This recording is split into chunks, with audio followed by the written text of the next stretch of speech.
Welcome to City Services Monthly. I'm your host, Donnie Turlington. This month, we're talking about the Greensboro Police Department, and I'm pleased to be joined by Police Chief Wayne Scott. Thanks for taking time to join me again. We had you about 8 months ago. Thanks for having me back.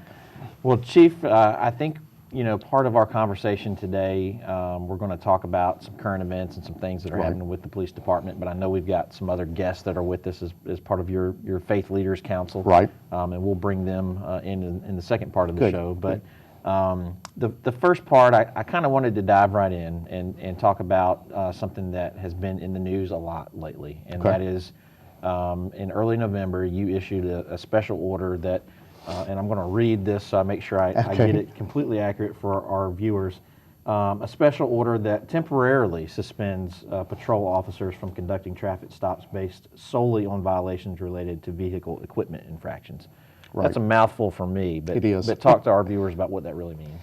Well, when you look at those things that are equipment infractions, and those are, I think it's important for the viewers to know, these are things that do not pose a safety hazard. I've had a lot of questions about that. Obviously, if a GPD officer sees anything on a moving vehicle that's a safety hazard, we're going to take action, but it becomes a moving violation. So there's been some question about that, but we're looking at the little things like cracked tail lights or signal lights that don't work, cracks in the windshield, that kind of thing. That accounts for about 12% of the vehicle stops that we've done in the last year.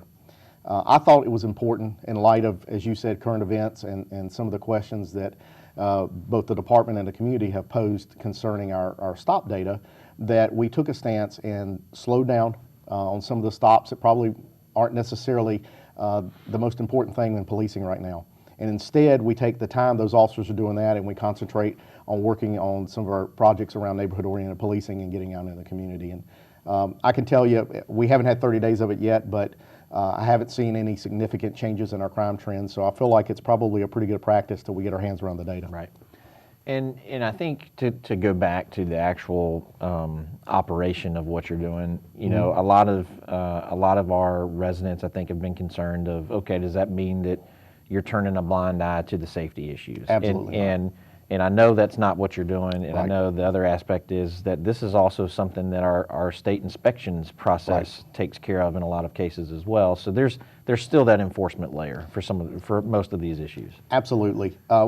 We've been asked, and we put out a list, although I said it wasn't inclusive. There's so many different things in Chapter 20 of Motor Vehicle Law that include minor equipment. Things like if you're the tinting on the window, or if you have wipers at a particular depth, blade things that quite honestly we did very little enforcement of anyway.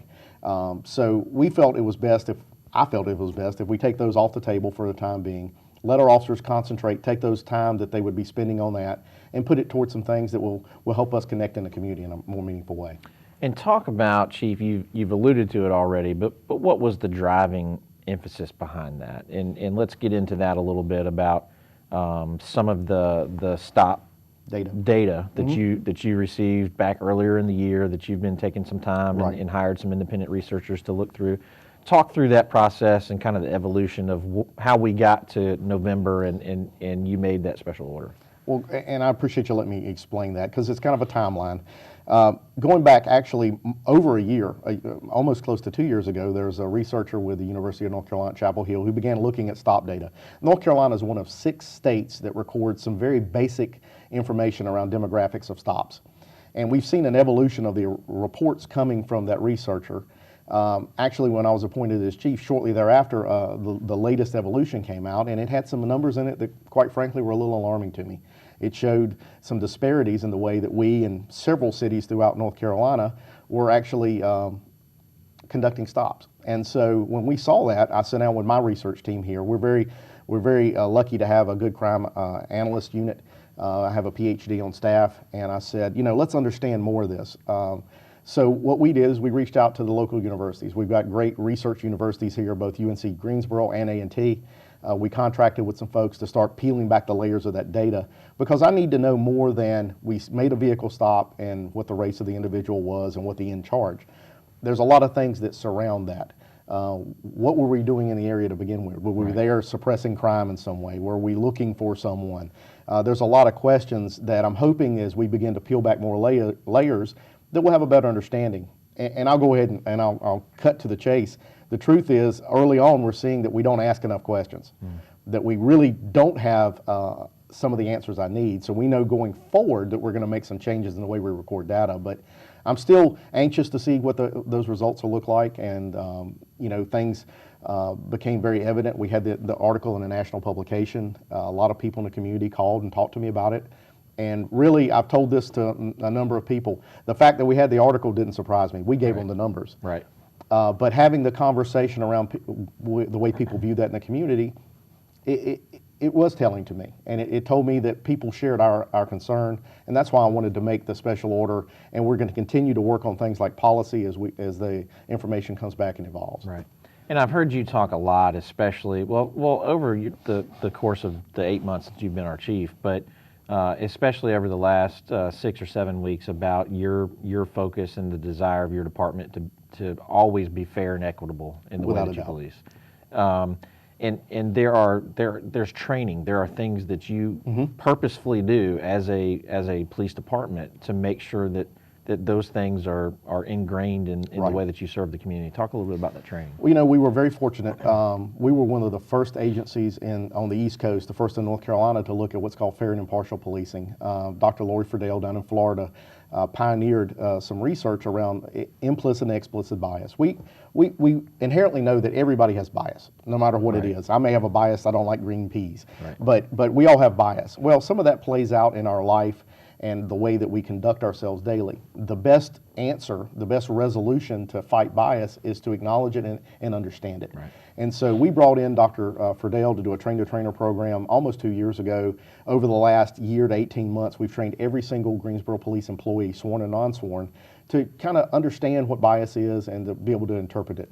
We're moving to the next step, in my opinion. And that is when you look at and you acknowledge your bias, then how do we interact with people? And there's a program called Procedural Justice that is really being looked at by the largest departments in the country. And we are developing our own procedural justice program here in Greensboro, and we will be rolling that out for our 2016 in-service to every Greensboro police employee with one additional thing. We're going to do a condensed version for people in our community.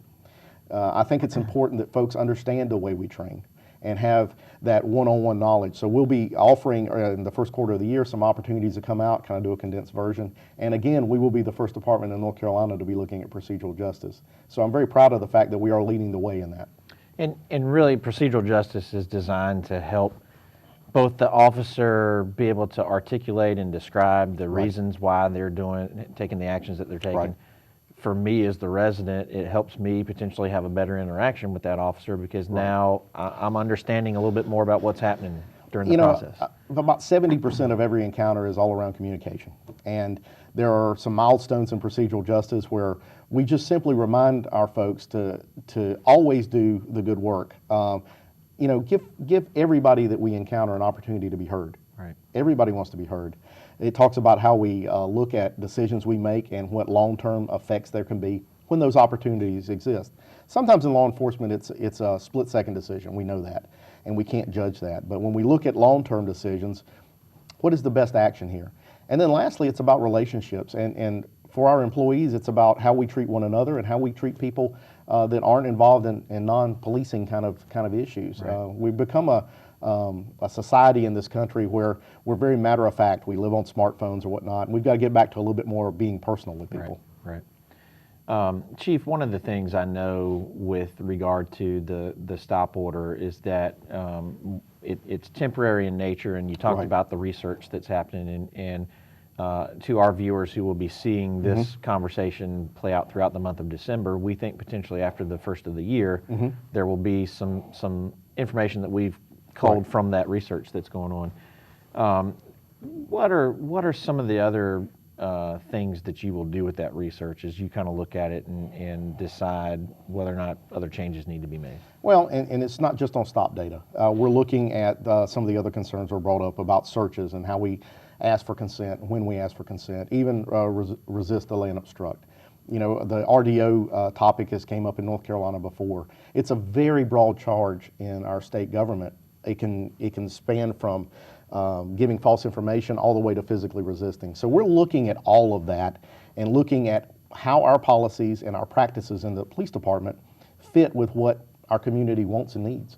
And if there are those opportunities, and I truly believe there are opportunities that we can make policy to probably come more in line with our community desires while still doing police work, then that's what we're going to be doing. And I've obligated to the city council and to the community at large on a 30-day basis. After I did that special order, we're going to talk about if there are effects. I've had people ask me, will crime go up? And so far we haven't seen that, not trending out of that. But at the end of it, probably at the end of January, beginning of February, I plan on doing an overall report to talk about this is where we're at and where we're going to be heading to in the future. As we shift gears a little bit, I'm going to ask you to go back to 8 months ago in the middle of March when you were named. Long time ago. It does feel like it was a long time ago. When you were named the chief, and shortly thereafter you released a set of strategies and kind of your vision for the department. How's that going? How are you feeling now, 8 months into it, about some of the progress that you and your department are making? Well, you know, I'm constantly evaluating where we're at with those. We've made a lot of progress on some. You mentioned after the break we're going to have some members of my faith council. We were able to pull together a group of leaders in the community. I'm very pleased with that, and we're starting to see what that's going to look like, what fruition we're going to get out of it. There are some that we're reevaluating a little bit, but we're making good progress. You know, one of the most recent things we did is we pulled together the Office of Community Engagement, and we're kind of on a citywide tour right now, going out to rec centers and introducing them. I'm excited at where we're at and that we're starting to see a lot of those things come to be, and some of them will take even more months to get there. Sure. Let me pick two, and you've actually mentioned both of them, and just now I'm talking about the Office of Community Engagement, but first, give us the latest on where neighborhood-oriented policing. Okay, and we've done a lot in the last 8 months. About 6 months ago, we looked at moving our geographical boundaries. That was really the basis. It's almost the foundation of what we needed to do. So we made the appropriate moves there. We rebalanced the size of each of our call districts based off of historical data around calls. What that did for us was provide a more even response time across the city so that all citizens in the city are getting the best response time we can give them. It also lowered the amount of time that we don't have a car to go to a call-in service. Very happy with that. In the last month, we have done the second phase of NOP is where we started to look at manpower. And we started moving officers in a way to put more officers back in the patrol. We were able to move 24 positions out of specialized units into patrol because, as you know, neighborhood-oriented policing is about the connection of officers to where they work. And the more officers I have in that function, the better we're set for that. Equally, we've been able to create something I called street crimes, which is 2 units that work opposite one another, 7-day-a-week coverage to look at some of the more serious and violent crimes in our community, to look at those perpetrators. All that has hit the street within the last 30 days. So it's an exciting time for us. I look forward to coming back and telling you what the results are maybe another 8 months, but a lot of things going on, a lot of moving parts. And the other aspect of your strategy that you just mentioned was the community engagement team, and that is a brand spanking new team. Talk a little bit more about what the purpose and the strategy behind that is. Well, you know, we, since probably 2010 or so, we've been very out front in looking at ways that we can connect to our community. We coined the phrase 8 months ago, building bridges. And we continued to try to build bridges, but we had taken basically all of our proactive work related to that, and we put it in our public information office. Well, that office has a lot of responsibilities. As you know, we do a lot of current events. We do things around crimes as they occur. I thought that we would be in a better position if we actually took the two and separated them. So we've separated our public information from our community engagement team, and I was able to get some really talented folks from other parts of the city, bring them on board. This team is going to concentrate. They really have 4 big anchor programs right now. They have Operation Yuletide, where we adopt Christmas families, Operation Pass, where we help kids with help kids with back-to-school supplies, Police Memorial Week, and then, of course, we're very proud of National Night Out every year. But these are the things in between. How do we connect full-time employees, part of the police department, working with those community leaders that want to make that happen? And so we're seeing that come to fruition, and it's really exciting. Awesome. When we come back, we're going to take a short break, but when we come back, we'll talk to a couple of folks who are part of your Faith Leadership Council, who are also, for lack of a better term, they're some of your bridge builders in the community. They are, yes. So let's take a short break. We'll be back with more with Police Chief Wayne Scott in just a minute.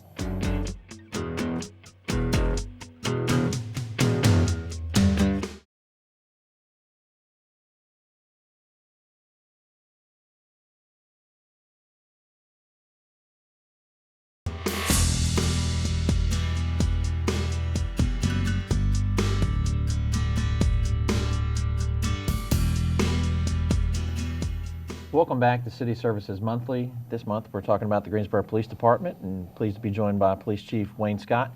Chief, we've got a couple of new folks with us. As we mentioned before we took the break, that we had some members from your Faith Leadership Council, and Akir and Sean, I'm going to let you introduce yourselves and talk about the organizations that you represent. Yeah, thanks for having us today. Thanks a lot, Chief. Certainly. Appreciate being on this team here at the Faith Leaders Council. When Chief came into this position, he was really big about creating an inclusive community.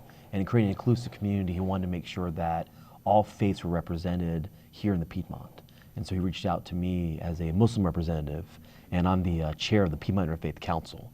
And so I thought that'd be a good opportunity for the Piedmont Interfaith Council to be involved in this administration, but also from a faith point of view to show people that at the end of the day, we might have different faiths, different religions, different spiritualities, but in the end, we are one. Right. And I think that as a community, that's one message I wanted to put out. And so I'm proud to be with members who are Christian, Jewish, Muslim, many different faiths as part of the Faith Leaders Council. Sure. Sean, how about you? Well, interesting, I guess, how I got involved in different city things and National Day of Prayer and being on those events. And then you get an email request saying, hey, we have this faith council thing going on. And I'm like, wow, cool. Just being able to be a blessing to the city that you're in is really what kind of grabbed my attention, and getting a chance to hear the different issues that someone else might bring to the table that you might not even perceive that's relevant to you or the people that you might directly serve. And then seeing how, at the end of the day, what we could do together that will make Greensboro the best version of itself as possible. So. Right. And Chief, the Faith Leaders Council is really it's one of your strategies that you had talked about earlier. But what's really been your vision for this group? Well, I said early on, I'm a person of faith, and because of that, I knew that probably 9 out of 10 people in Greensboro, in one way or another, are connected to some faith organization, right? Whether it be a grandmother or a mother or even themselves. And really, it's not about the individual faiths. And to Akir's point, we have a real collection of different faiths in the room. It's about who they have as an audience probably once a week. And so it's been a great opportunity for me to get feedback from parts of our community that police department may not have that much contact with, but equally to bounce ideas off. We've talked about joint things that we can do and how we can strengthen our relationship throughout the entire community. And how often does the Faith Council get together? Well, we're sitting out, we're trying to do quarterly meetings. We've met probably 6 times in the last 8 months. Because of what all these folks do, it's hard to get everybody in the room together. So we've actually broke out and started doing smaller meetings. I've done a lot of breakfast and lunch with 2 or 3 members at a time. We were just discussing after the first of the year, we're going to try to have another large meeting where we talk about a project going forward. And Akir, you mentioned, part of your role is helping to bring an inclusive view of the community to the table. And talk about a little bit more of what that means as it relates to the police department, and Sure. How you feel like it's a role that you can play, I guess, for lack of a better term, to be a liaison. Sure. In this role between the things that the police department has going on, the concerns that you represent, in the Muslim community, but also potentially in the greater community. I think we both can agree that, we're beginning a conversation here in the Piedmont. I think that, with Chief Scott starting this new position, I think it's important to build bridges of understanding. I don't remember many police chiefs coming to our mosques here in Greensboro. Right. I think when the chief got sworn in, one of his goals were to be more inclusive and to be part of these many different faiths. And so we brought him to the mosque on 16th Street and the mosque on Wendover. And I think that the Muslim community is hungry for partnership and hungry for collaboration. And so I'm really thankful that we've begun this conversation. But we still have a lot of work left to do. Right. There's still a lot of more conversations that need to take place, but I think we've done a good job of starting that conversation so the Muslim community has a problem with something that we can reach out to the police chief we have his ear and say, police chief, this is what the challenges we're having as a Muslim community, and this is what we need help with. Sure. And Sean, what about from your perspective, being involved in the ministry and also, as a Greensboro, a member of the Greensboro community? Certainly there's got to be things that you hear through your work every day of concerns that the community brings to you, and things that are similar to some of the stuff that we've talked about that have been making headlines across the country. So how do you see your role, and what kind of benefit are you seeing from being a part of this team? Well, for me personally, I actively, search that out, pray that out. I'm sitting here around the table with some excellent leaders, and it's easy to say, God, what am I doing here? But at the end of the day, just being, as Amir said, starting the conversation is one thing. Being able to be a representative for a particular group of people that you serve is another thing. And what I do in youth ministry and some of the demographics of the young people that I get the opportunity to serve, and then from them you might hear some fears of the things that have gone on, and national concerns, and how do I address this, and how do I address that, and being able to be a voice of reason and peace to get those fears out of the way, because fear could be the one thing that will stop a young man from approaching a Chief Scott about an issue. Sure. Because of a fear or a misconception, and that's one unique thing that I think that I would love to be a part of, and trying to bridge the gap and eradicate those fears that will hinder our community going forward. Right. What and this is for either one of you, but what's the reaction when you see maybe some of the negative headlines and some of the things that maybe your impression of the police department is contrary to what a news story might be? And I don't want to suggest or dismiss the fact that there are people in our community that clearly have a different perception, in their interactions and relationships with the department are quite different than others. But what's been sort of your reaction to some of the stories that you might see, and is there a desire on your part to maybe reach out to your part of the community to say, hey, my experience has been different, or if your experience is the same as these, contact me and let's talk to the police about it? Well, I think the Muslim community has a very positive experience. The Muslim community is made up of doctors, lawyers, teachers, business people, students, and so we really love this relationship we have. But as I mentioned earlier, this is just the beginning of the conversation.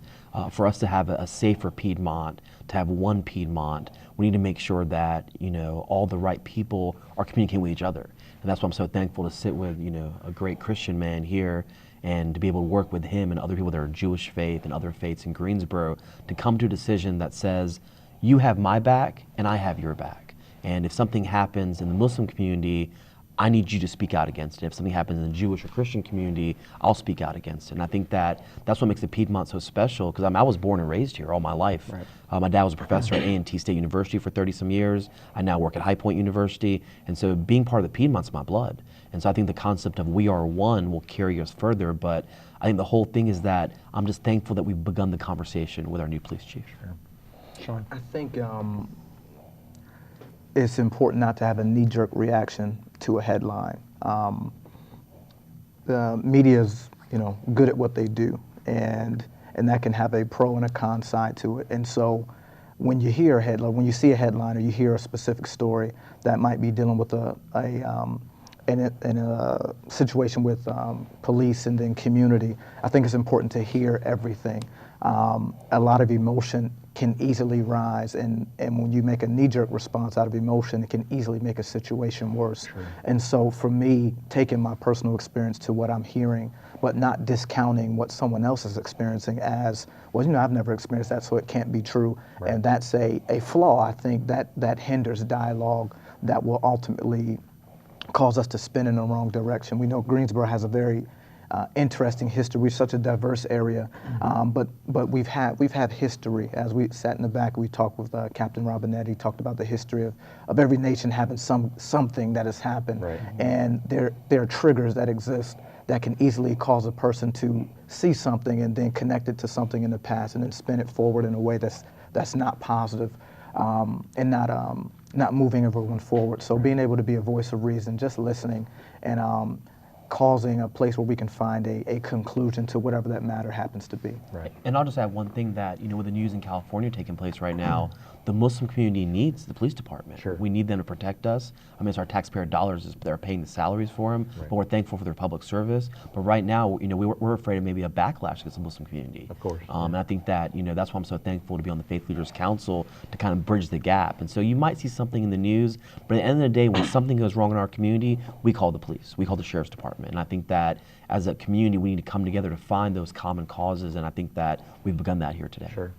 And Chief, how important has it been to you, or how much have you valued this relationship that you've been able to build with representatives from faiths across the spectrum? It's actually been incredibly important. And I was sitting here listening to just two members of my committee, and this is exactly the conversation we have when we get together. And it's enlightening to me. It's enlightening. I usually bring some of my staff in. But I have not had one meeting with any one of our faith council that I didn't leave there learning something about part of our community I didn't know before. And then, of course, the inroads, the opportunities to speak at churches or to visit mosque or what have you. I don't think we've had that before. And it's about us. We're all part of community, the police department too. And we talk about that a lot. Sure. Chief, I think that I speak on behalf of lots of people in our community. I want to thank you and for the hard work that you and the men and women of the police department do on a daily basis to keep us safe.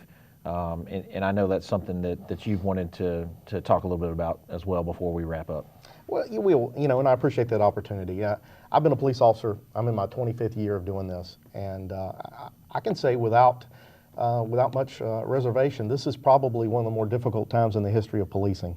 We're seeing a lot of different dynamics happen around the country, from community questioning questionable things in other departments that, quite frankly, bothers me, and all the way to acts of terrorism in our country and other countries. And it's a difficult job, and I just want our viewers to know, we've got 830 plus employees at the Greensboro Police Department, and I'm in and amongst them every day. It's a great group of individuals who care about this community, and we're trying to find ways. These gentlemen here help us every day that our community should know that you've got a lot of folks, and you used the word watching your back. Well, we're watching our community's back, and I'm proud of this organization. I'm proud of these police officers. And we're gonna see better times. We've seen this in policing. We've seen it in our country where we have stress in our communities. And I believe that there are better times ahead. We just need to come forward and talk and find resolutions together. Sure. Sean, Akir, Chief, thanks for joining us. We appreciate your time. Thank you. Thank you. Thank you. That's all the time we have for this edition of City Services Monthly, but thanks for watching Greensboro Television Network. We'll see you again next month.